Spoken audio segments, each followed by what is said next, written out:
"That's enough, you are fired," my boss said, and I was at a loss for words.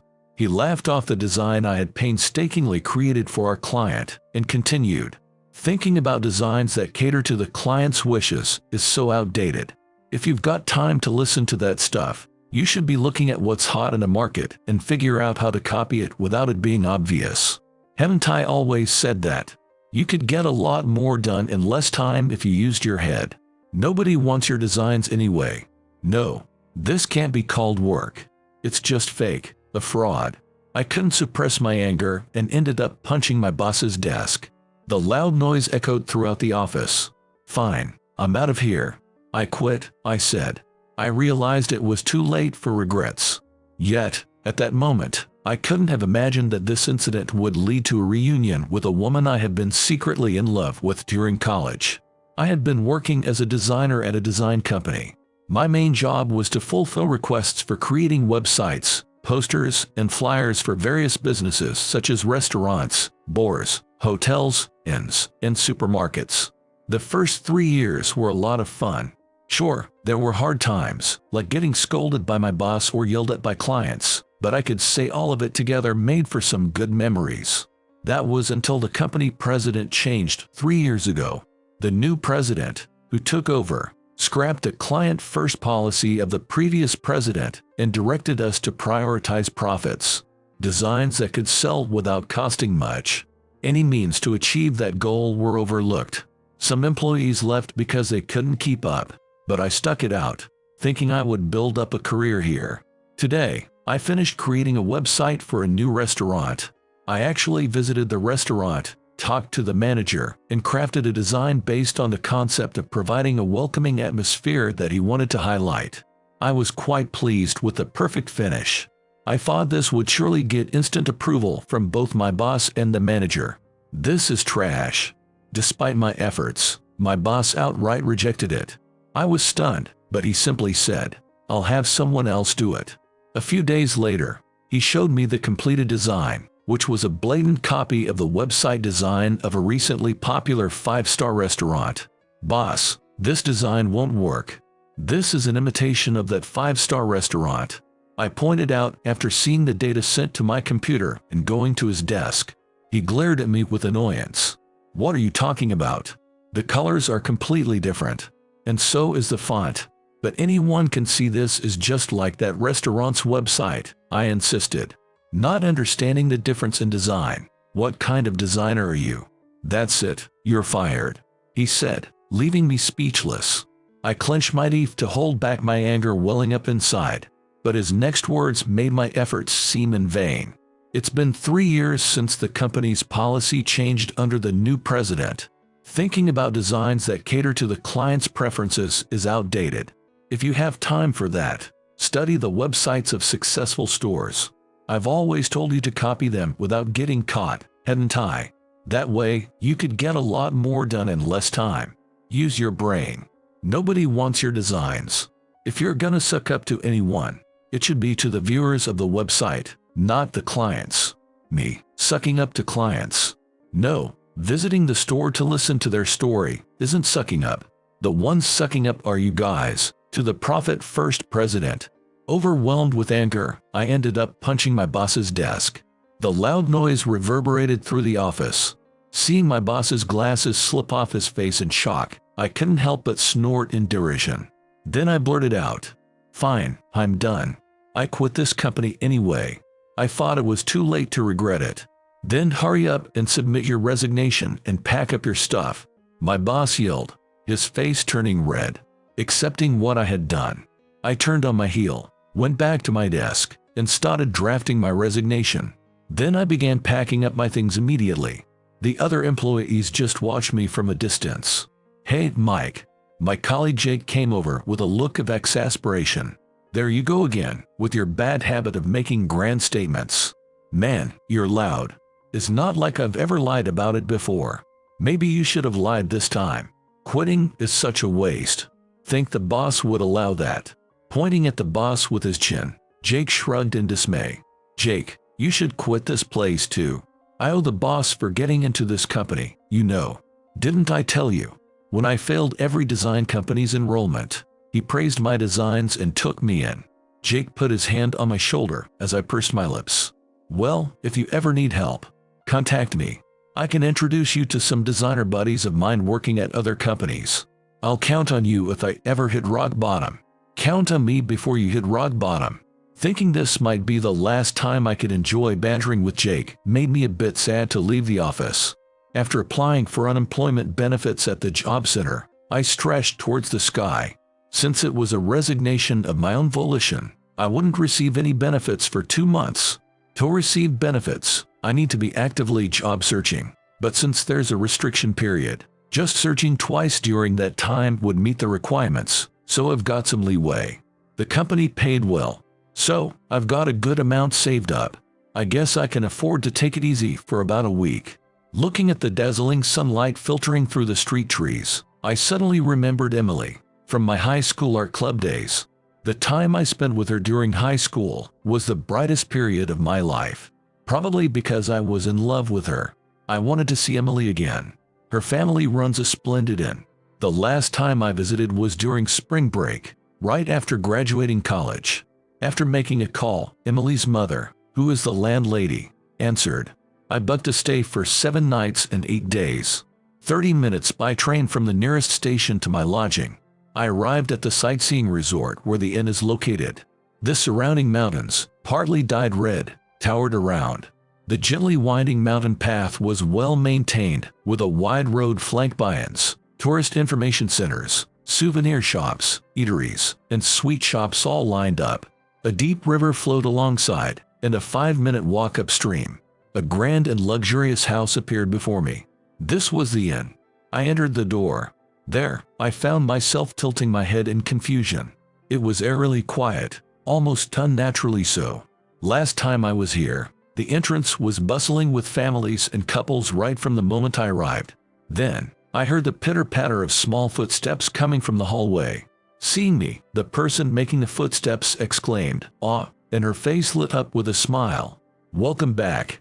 It's been a while, hasn't it, Mike?" Her strikingly beautiful features captivated me as always. Emily is biracial. I've heard that mixed-race people often have striking looks, and she's no exception. Her fair skin, blue eyes inherited from her foreign father, small nose, and strawberry red lips were perfectly arranged on her face. Every time I see her, I'm reminded of how some designs created by nature are simply out of reach. Her long black hair was tied up in a bun with a golden hairpin, likely for work. She was wearing a dark pink dress with a light green lining, in a decaying leaf color, which instantly evoked a sense of autumn. Her hands, extending from the sleeves crossed in front of her, were as white as pearls and slender. There's a peculiar charm to seeing Emily, with her exotic looks, working in a traditional house wearing. "First things first, let's get you checked in." She handed me the guest register, and I hurriedly scribbled down my information. I sneaked a glance at her, hoping my staring hadn't been too obvious, but she just wore her usual affable smile. Probably didn't notice. "Let me show you to your room then." Emily herself picked up my luggage and started down the hallway. "I can carry that. It's mine after all." "Oh no, it's part of the job to carry our guests' luggage since we have no bellboy." Emily used a deliberately formal tone, then chuckled softly. "But really, it's been such a long time since you were here last. 6 years. Right before I started my job." "That's right. You went into design work, didn't you? Are you still at it?" I momentarily choked on my words at her innocent question. I couldn't say I got fired. It's not just that it would look bad, but I knew Emily would worry about me. "Yeah, still going at it. I had a bunch of paid leave piled up, and they told me off for not using it." I lied, but fortunately, Emily didn't notice. She just kept smiling. "So you're staying for a week. You could have gone on an international trip or something. Like to your dad's homeland. It's a beautiful place." The club activities. Emily used to draw a lot, right? Yes. Emily was great at landscape paintings. Her works, characterized by their gentle and bright touch, always conveyed her love for the places she depicted. Maybe because she traveled a lot with her parents, Emily had no prejudices against people or places.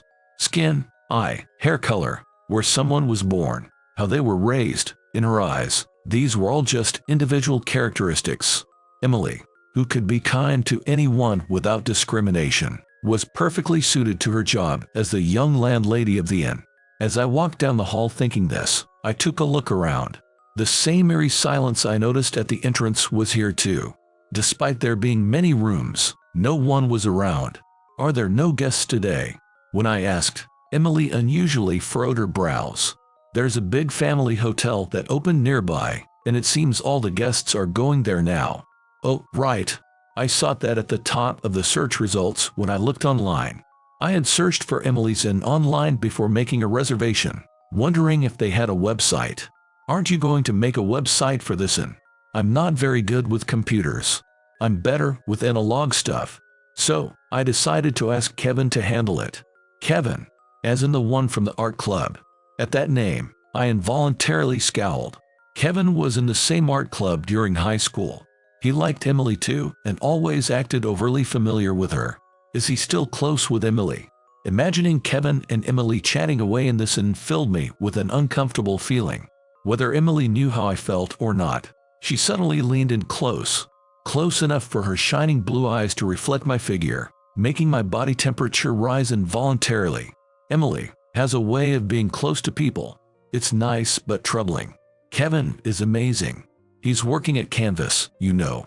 Canvas, as in that big design company in New York. Yeah. He's making us a website for a great price, out of old times' sake. Oh, really? My voice came out stiffer than I intended, but Emily, looking happy, didn't seem to notice. "Then, I'll bring dinner to your room around 7 tonight." After placing my luggage in the room, Emily waved goodbye and left. I had many things on my mind, but what bothered me the most was how Emily felt about Kevin. Seeing her so excited talking about him, could she possibly like him? I let out a sigh. Might as well go for a shower. Exactly at 7 p.m., when it had already turned dark, Emily came with dinner. Not just Emily, but her parents were with her too. This seaside town is famous for its seafood, and naturally, seafood was the main course for dinner at Emily's hot spring inn. Tuna, sea bream, shrimp, sea urchin, and more. But the plate Emily brought was filled to the brim with slices of fried tuna. A feast of tuna. "Mike, you said you liked tuna, right?" Remembering I liked it made me nod again and again. Happy she remembered. "We'll have different dishes from tomorrow, but I wanted to splurge since it's been so long since Mike came to visit." From the moment you made your reservation, Emily and Mom were all excited. "I'm kinda jealous," her dad joked. Laughing, Emily's parents efficiently laid out a large plate of fried tuna, salad, onion soup, rolls, and dessert on the table. Emily brewed some tea for us. After everything was set, I first reached for the soup. The taste from the onion permeated through my body. Delicious. "I'm glad you like it. I made the onion soup myself." "You did, Emily? Why? What about the cucks?" Emily suddenly put her hand to her mouth, as if she'd let something slip. Her parents' eyebrows drooped. "Remember how I said we didn't have any guests? Well, because of that, we can afford to pay wages, so we had to give everyone time off. Right now, it's just me, my dad, and my mom working here. That sounds pretty bad, doesn't it?" "Yeah." Emily bit her lip slightly. "It can't be helped. Our inn's only claim to fame is being an old establishment. Everyone prefers the new and clean inns." Emily's mom said this with a wry smile, lowering her voice. "Actually, we're thinking of closing down this month." "What?" I stopped savoring my meal and stared at them, wide-eyed. "That's right. So, hearing that you were coming, Mike, really made us happy. We wanted to treat you to the best we have." Emily smiled and lifted her slender arm, but there was a hint of sadness in her smile. It wasn't like the usual Emily. I wondered if there was anything I could do for her. Just as I was about to ask, Emily glanced at the clock and suddenly stood up, saying, "Oh, sorry, I have an appointment with Kevin. Enjoy your meal, Mike." With that, Emily hurried out of the room. Her parents also left, looking apologetic. The meal tasted bland as I ate alone. Yet, it was undoubtedly delicious, so I finished everything. Then, I took out my phone and made a call. "Hey, it's me. I need you to look something up for me." The next morning, I stepped out onto the balcony and took a deep breath of the crisp, clear air. The uneasy feeling hadn't gone away, but it felt somewhat better. Emily brought breakfast too. Today, she wore a dress adorned with marigold and madder red maple leaves. You met with Kevin yesterday, right? About the website. Jer, my mom and dad are saying they want to close the inn, but I can't give up. Emily chuckled softly, but her smile quickly faded. But Kevin asked me to wait a bit longer. It's been like this for a while now. Hey, why don't you let me handle it? At my suggestion, Emily's eyes lit up. I could create it within the week I'm staying here. Not just the website, but posters and flyers too. Emily's blue eyes sparkled, but then she looked down. But Mike, you're supposed to be on a break, right? I feel bad making you work, and we can't really afford to pay you. Forget about the money. This is my way of giving back. Giving back? Emily tilted her head, puzzled, and I began to explain how much she had helped me. My high school had a rule that you had to join a club. Since I was a part of a club with less activities in junior high school, I joined the art club, thinking it'd be easy since activities were only twice a week and it just involved drawing. I joined for that reason, but I ended up enjoying it. Emily took me under her wing when she found out I was a beginner, saying, "First, you need to enjoy drawing." She let me draw freely and praised every little thing I did. I wasn't good at realistically depicting things like Emily, but I loved drawing things that didn't exist in reality. Despite our different styles, Emily always praised me, saying, "That's amazing." However, there was someone who didn't take kindly to me. That was Kevin. Kevin had the skills to sweep art competitions and was arrogant about it. So, he probably didn't like that Emily praised my bad drawings. It was during our first cultural festival. The art club decided to exhibit one painting per member in the art room. Standing in front of the prepared canvas, I was at a loss. Until now, I had only drawn on paper, so the thought of painting on such a large canvas, where failure seemed not an option, intimidated me. I decided to aim at least to finish it by the cultural festival. That was my thought when it happened. No way, that's impossible. You're just gonna waste a canvas. If it ends with just one, consider yourself lucky. It was when I was alone in the art room, trying to sketch out some ideas, that Kevin made that snide remark. Annoyed, I glared at him. Did you stay here just to say that? The kind-hearted me came to give you some friendly advice. Be grateful. How is that advice? I slammed the desk and stood up. Kevin smirked, which only increased my irritation. I'll finish this piece and make you admire it. Oh really? I'm looking forward to it then. Kevin left with a gleefully narrow gaze. I instinctively held my head. I had said something ridiculous. A beginner like me, making a piece that would impress a constant art competition winner like Kevin, seemed impossible. But now that I had said it, I had to finish a great painting on that canvas that would make Kevin take notice. I sketched countless drafts, but no matter how much I drew, I couldn't come up with a satisfying piece. Before I knew it, 2 weeks had passed. Only half a month left until the cultural festival. Thinking about all the steps I still had to take, deciding on a draft, sketching, and starting the actual painting on a canvas, made me feel dizzy. It was absolutely impossible. I wouldn't make it in time. Mike, are you okay? As I buried my face in the scattered drafts, Emily approached me with concern. I told Kevin I'd draw a piece that would impress him, but I can't do it. What should I do? I inadvertently voiced my doubts. Then, Emily gave me a rare stern look. Is that how you're going to paint? That's not going to work. You can't create a good painting with that mindset. Then how am I supposed to paint? I blurted out louder than I meant to. But Emily just smiled gently and softly grasped my hand. You just need to paint what you love. Pour your feelings of love into it. Then, that feeling will reach everyone. The hand she held felt warm. It was as if Emily was channeling her strength into me. From that day, I went to the art room even on days we didn't have club activities. I finished the painting just in the nick of time, the day before the cultural festival. Perhaps it was the sense of accomplishment, but the finished painting seemed to shine brighter than anything else. I stored the painting in the art room and went home that day. The next day, when I arrived at the art room, my painting was torn to shreds. I felt as if I had been plunged into the abyss. How could someone do this? Emily covered her mouth in shock at the sight. Did you do this yourself? Kevin was the one who made that accusation. Everyone looked at him, confused. This guy, he declared to me he'd paint something that make me admire him, but he probably couldn't do it.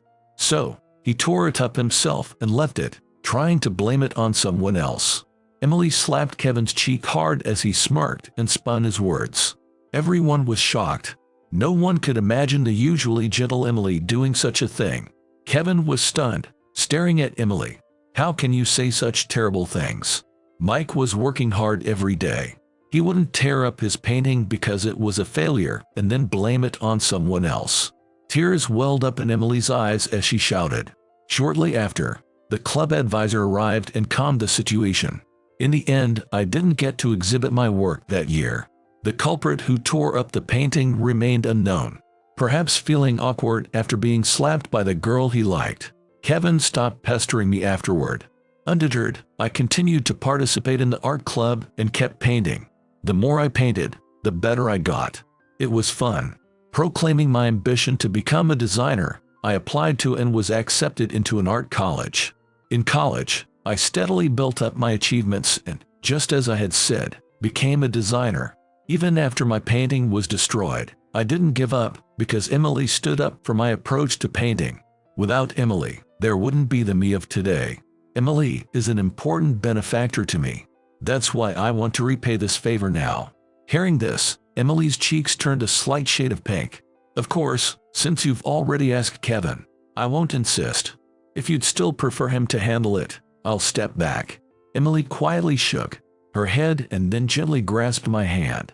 My heart skipped a beat. I want you to do it, Mike. Please. Facing her earnest blue eyes, I puffed out my chest and said, leave it to me. With that decided, I took another look around the inn. Emily's mother had said their only merit was being an old establishment, but as a guest, I was sure I could find other appealing aspects. As Emily and I wandered around, we saw her father sitting in a wooden rocking chair, gently swaying while reading the newspaper in the wide corridor leading to the hot springs. There was a large window in that corridor, offering a view of the beautiful garden in the courtyard. A man sitting on a Japanese-style chair with a Western house as a backdrop struck me as an odd yet fascinating mix. Really, Dad? What are you slacking off for? Emily scolded, causing her father to awkwardly scratch his cheek. I looked at the rocking chair. Was that chair always here? No, it's mine. Collecting furniture and furnishings from all over the world is my hobby. There's even more in my room. Want to see? Now's not the time for that. Please show me. Surprised by my request, Emily turned around. When we went to her father's room, indeed, there were chairs, desks, lamps, and other pieces of furniture collected from all over the world, along with trays, dishes, and other utensils. That's when it hit me. Let's make this our selling point. It looks like a traditional inn on the surface, but it's filled with old furniture and decorations. Doesn't it feel like you've stumbled into a magical space? I've heard something similar from a guest before. They were surprised to see a foreigner like me coming out of such an ordinary inn. I've been told it's an interesting mix. Since both of them agreed, we immediately started placing Emily's father's collection of furniture and decorations in the guest rooms, corridors, and stairways. Kitchenware and trays went into the kitchen. How about we also display some of Emily's paintings? Emily's mother, who had started helping with the decorations, suggested this, causing Emily to blush fiercely. Emily, do you still paint? Just as a hobby, sometimes. Can I see them? After much pleading, Emily, red as a boiled lobster, reluctantly agreed. Entering her room, we found her landscape paintings of foreign scenes propped up against the plaster walls here and there. As always, her paintings conveyed her love for those places. Let's hang these. That corridor leading to the shower would be perfect. Really hang them. Wouldn't your paintings be better, Mike? The point is that they're painted by the young landlady. That's what makes it special. Is that so? Emily, embarrassed and flushed, fanned her face with her hand. Then, I noticed a framed portrait of Emily on the wall behind her, alongside a doodle of an angel. But the portrait was the issue. It was drawn by Kevin. As part of an art club activity where pairs drew each other's portraits, Emily had been paired with Kevin. That was from then. Keeping such a thing displayed must mean Emily still has feelings for Kevin. Hey, I found the frames. Called by Emily's father, I broke off my train of thought and looked away from the portrait. We framed Emily's paintings and hung them in the corridor. The mismatch of the landscape paintings against the traditional backdrop created an indescribable charm. I took photos of that corridor and the guest rooms with ancient furniture, then immediately started working on the website. The website was completed in 2 days. After getting Emily's approval, I published it online. With the remaining 3 days, I set a goal to finish posters and flyers, starting with placing them at the tourist information center in this resort town. While I was glued to my computer, Emily entered my room without knocking. Her cheeks flushed and immediately hugged me. As I stiffened in surprise, Emily quickly pulled away, apologizing. Sorry. Guess what? We got reservations. After seeing the website, 20 people said it looked interesting and wanted to stay. All at once like that.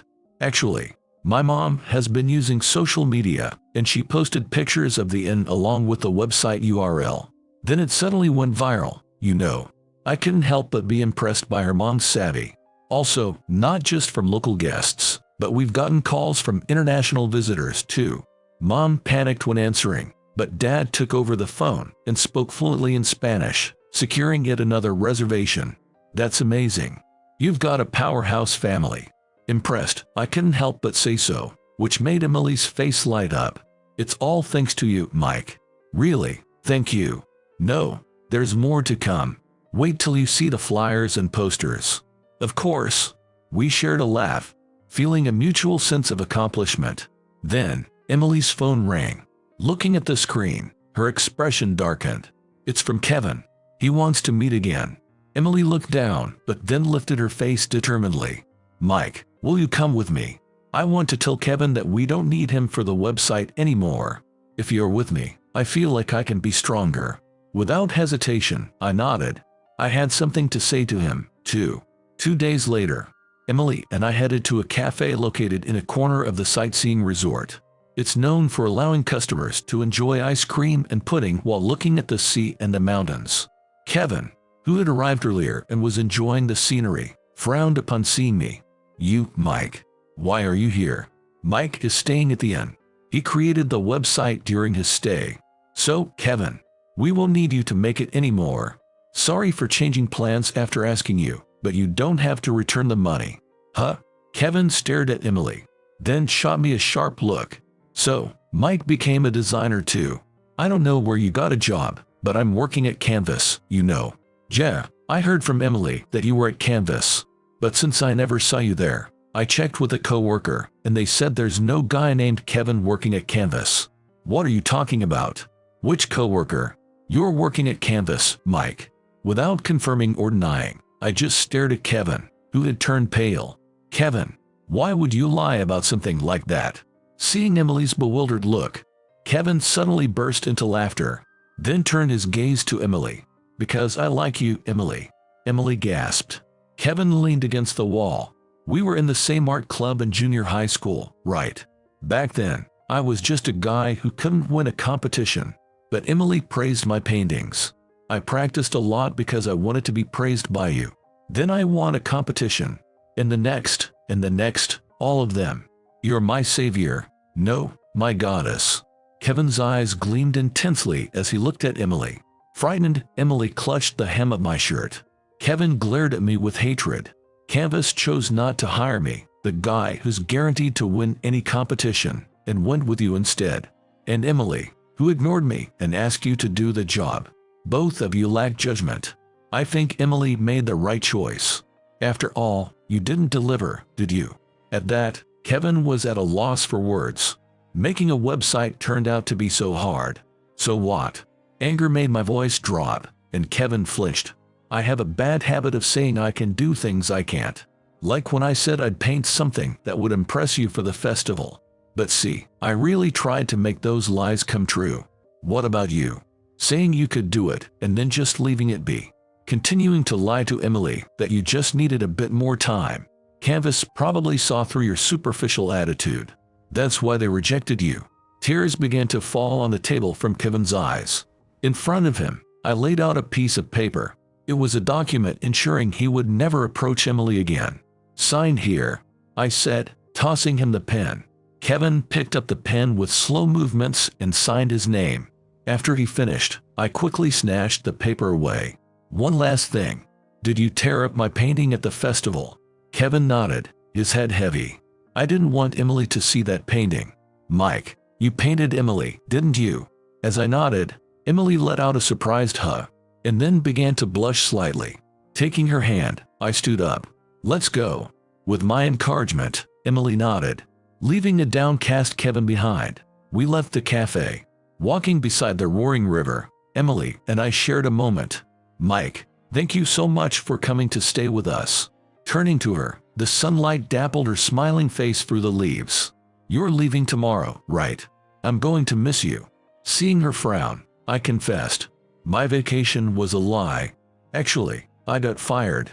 Emily's blue eyes widened. As I looked away, I chastised Kevin. But I'm no better, am I? Looking down, I heard Emily chuckle softly. You thought I'd worry if you were honest, right? Your lies are kind. I like those kinds of lies. The word like sent my heart racing.